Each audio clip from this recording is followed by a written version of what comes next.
Kidnap and murder ಕೇಸ್ನಲ್ಲಿ ದರ್ಶನ್ನ ಇಡೀ gang ವಿಚಾರಣೆಯನ್ನ ಎದುರಿಸ್ತಾ ಇದೆ. ಇವತ್ತಿಗೆ ಅವರ ಕಸ್ಟಡಿ ಕೂಡ ಮುಗಿಯುತ್ತೆ. ಇವತ್ತು ಕೋರ್ಟ್ನಲ್ಲಿ ಪ್ರೊಡ್ಯೂಸ್ ಮಾಡಿ ಮತ್ತೆ ವಿಚಾರಣೆಗೆ ಇನ್ನೊಂದಷ್ಟು ದಿನಗಳ ಕಾಲ ಕೇಳ್ತಾರ ಅಥವಾ ಇಲ್ವಾ ಅನ್ನುವಂಥದ್ದು ಗೊತ್ತಾಗುತ್ತೆ. ಇದರ ನಡುವೆ ಮತ್ತೊಂದು ಬೆಳವಣಿಗೆ ಏನಾಯ್ತಪ್ಪ ಅಂದ್ರೆ ಅವರ ಪತ್ನಿಯನ್ನ ನಿನ್ನೆ ವಿಚಾರಣೆ ನಡೆಸಿದ್ರು. ಅದನ್ನ ನೋಡೋಣ. ಅದಕ್ಕಿಂತ ಮುಂಚೆ 10 ದಿನಗಳ ಪೊಲೀಸ್ ಕಸ್ಟಡಿಯನ್ನ ದರ್ಶನ್ ಗ್ಯಾಂಗ್ ಇವತ್ತಿಗೆ ಮುಗಿಸಿದೆ. ಸಾಕಾಗಿ ಹೋಗ್ಬಿಟ್ಟಿರುತ್ತೆ ಅವ್ರಿಗೆ. ಕಸ್ಟಡಿಯಲ್ಲಿ ಬಹುತೇಕ ತನಿಖೆಯನ್ನ ಪೊಲೀಸರು ಮುಗಿಸಿದ್ದಾರೆ ಅಂತ ಮಾಹಿತಿ.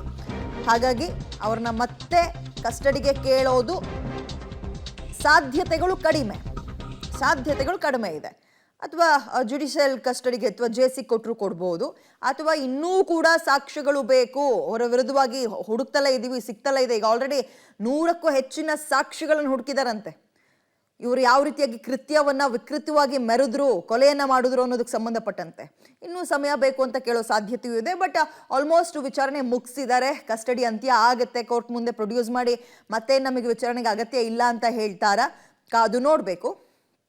ಸೊ ಮೊದಲಿಗೆ ಆರಂಭದಲ್ಲಿ 6 ದಿನಗಳ ಕಾಲ ಕಸ್ಟಡಿ ಕೊಟ್ಟಿದ್ರು. ಬಟ್ ಒಂದು ದಿನ ಮುಂಚಿತವಾಗಿ ರಜೆಗಳು ಇದ್ದಂತಹ ಕಾರಣ ಮತ್ತೆ ನ್ಯಾಯಾಲಯದ ಮುಂದೆ ಹಾಜರುಪಡಿಸಿದಾಗ ಇನ್ನೊಂದು ಸ್ವಲ್ಪ ದಿನಗಳ ಕಾಲಾವಕಾಶ ಬೇಕು ನಮಗೆ ವಿಚಾರಣೆ ಮಾಡೋಕ್ಕೆ ಅಂದಾಗ ಇನ್ನು 5 ದಿನ ಕೊಟ್ಟರು. ಸೊ ಅಲ್ಲಿಗೆ 10 ದಿನ. ಇವತ್ತಿಗೆ ಅದು ಮುಗಿಯುತ್ತೆ. ವಿಚಾರಣೆ ಬಹುತೇಕ ಮುಗೀತು ಅಂದರೆ ಬಹುಶಃ ಕೇಳೋದು ಕಡಿಮೆ ವಿಚಾರಣೆಗೆ ಮತ್ತೆ ಕಸ್ಟಡಿ ಅವಧಿಯಲ್ಲಿ ದರ್ಶನ್ ಗ್ಯಾಂಗ್ನಿಂದ ಬಹುತೇಕ ಮಾಹಿತಿಯನ್ನು ಇಲ್ಲಿ ತನಕ ಪೊಲೀಸರು ಎಡೆ ಬಿಡದೆ ಮಾಹಿತಿ ಕಲೆ ಹಾಕಿದ್ದಾರೆ. ಮೈಸೂರು, ಬೆಂಗಳೂರು, ಚಿತ್ರದುರ್ಗ ಎಲ್ಲ ಕಡೆ ತನಿಖೆಯ ವೇಳೆ ಸಾಕಷ್ಟು ಸಾಕ್ಷ್ಯವನ್ನ ಪೊಲೀಸರು ಕಲೆ ಹಾಕಿದ್ದಾರೆ. ಸಾಕ್ಷಿಗಳನ್ನ ದರ್ಶನ್ ಮನೆಯಲ್ಲಿ, ಪವಿತ್ರಗೌಡ ಮನೆಯಲ್ಲಿ, ಶೆಡ್ನಲ್ಲಿ, ಮೈಸೂರಿನ ಹೋಟೆಲ್ನಲ್ಲಿ, ಚಿತ್ರದುರ್ಗದಲ್ಲಿ, ಹೀಗೆ ಸ್ಪಾಟ್ ಮಹಜರು, ಎವಿಡೆನ್ಸ್ ಕಲೆಕ್ಟ್, ಹಾಗೆ ಸ್ವಇಚ್ಛಾ ಹೇಳಿಕೆಯನ್ನ ಕೂಡ ದಾಖಲು ಮಾಡಿಕೊಂಡಿದ್ದಾರೆ. ಹೀಗಾಗಿ ಮತ್ತೆ ಡಿ ಗ್ಯಾಂಗ್ನ ಪೊಲೀಸ್ ಕಸ್ಟಡಿಗೆ ಕೇಳದೇ ಇರುವಂತಹ ಸಾಧ್ಯತೆ ಹೆಚ್ಚು ಅಂತ ಇದ್ದಾರೆ.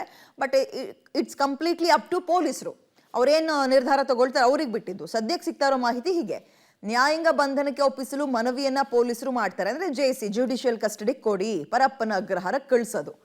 ಆಕ್ಚುಲಿ ಈ ಟೀಮ್ನು ಕೂಡ ಅದನ್ನೇ ಕಾಯ್ತಾ ಇದೆ. ಸಾಕಪ್ಪ ಈ ವಿಚಾರಣೆ ಎದುರಿಸೋದು, ಅದೆಷ್ಟು ಕೇಳ್ತಾರೆ, ನಾವೆಷ್ಟು ಹೇಳೋದು, ಅತ್ಲಗೆ ಕಳಿಸ್ಬಿಡ್ಲಿ ಜೈಲಿಗೆ ಅನ್ನೋ ಹಂಗೆ ಕಾಣಿಸ್ತಾ ಇದ್ದಾರ ಅಂತ. ಹಂಗೆ ಕಾಣಿಸ್ತಾ ಇದೆ. ದರ್ಶನ್ ಅವರು ಹೇಳ್ತಾ ಇದ್ರಂತೆ, ನನ್ನನ್ನು ಏನು ಕೇಳಕ್ ಹೋಗ್ಬೇಡಿ, ದಯವಿಟ್ಟು ವಿಚಾರಣೆ ಬಿಟ್ಬಿಡಿ, ವಿಚಾರಣೆಯಿಂದ ನನ್ನ ಬಿಟ್ಬಿಡಿ ಅಂತ ಕೇಳ್ತಾ ಇದ್ರಂತೆ. ಟೀಮ್ಗೂ ಕೂಡ ಸಾಕಾಗಿ ಹೋಗ್ಬಿಟ್ಟಿದೆ. ಓಕೆ, ಇದ್ರ ಬಗ್ಗೆ ಹೆಚ್ಚಿನ ವಿವರಣೆಯನ್ನ ಡೀಟೇಲ್ಸ್ನ ನಮ್ಮ ಪ್ರತಿನಿಧಿ ನಾಗೇಶ್ ನೀಡ್ತಾರೆ. Good morning Nagesh. ಸೊ ಇವತ್ತಿಗೆ ಪೊಲೀಸರಿಗೆ ಕೊಟ್ಟಿದ್ದಂತಹ ಕಸ್ಟಡಿ ಅವಧಿ ಅಂತ್ಯವಾಗ್ತಾ ಇದೆ ದರ್ಶನ್ ಗ್ಯಾಂಗ್ಗೆ. ಮತ್ತೆ ಕೇಳುವ ಸಾಧ್ಯತೆ ಇದೆಯಾ ಅಥವಾ ವಿಚಾರಣೆ ಸಂಪೂರ್ಣವಾಗಿ ಮುಕ್ತಾಯ ಆಗಿದೆ, ಬೇಡ ಅಂತ ಹೇಳೋ ಸಾಧ್ಯತೆ ಇದೆಯಾ? ನಿಮಗೆ ಸಿಗ್ತಾ ಇರೋ ಇಂಟರ್ನಲ್ ಡೀಟೇಲ್ಸ್ ಏನು ನಾಗೇಶ್?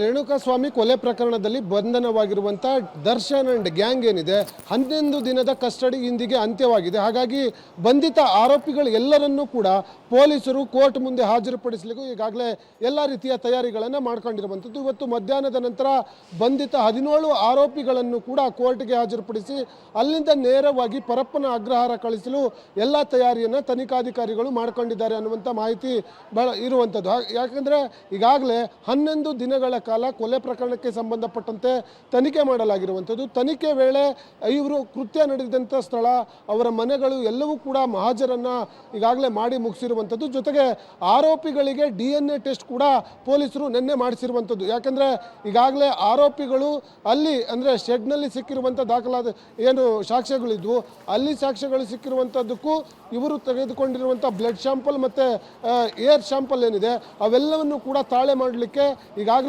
ಸಂಪೂರ್ಣವಾಗಿ ಬಂಧಿತ ಆರೋಪಿಗಳಲ್ಲಿ 10 ಜನ ಆರೋಪಿಗಳ DNA ಟೆಸ್ಟ್ ಕೂಡ ನಿನ್ನೆ ಮಾಡಿರುವಂಥದ್ದು. ಹಾಗಾಗಿ ಬಹುತೇಕ ತನಿಖೆ ಸಂಪೂರ್ಣವಾಗಿ ಮುಗಿದಿರುವಂಥದ್ದು.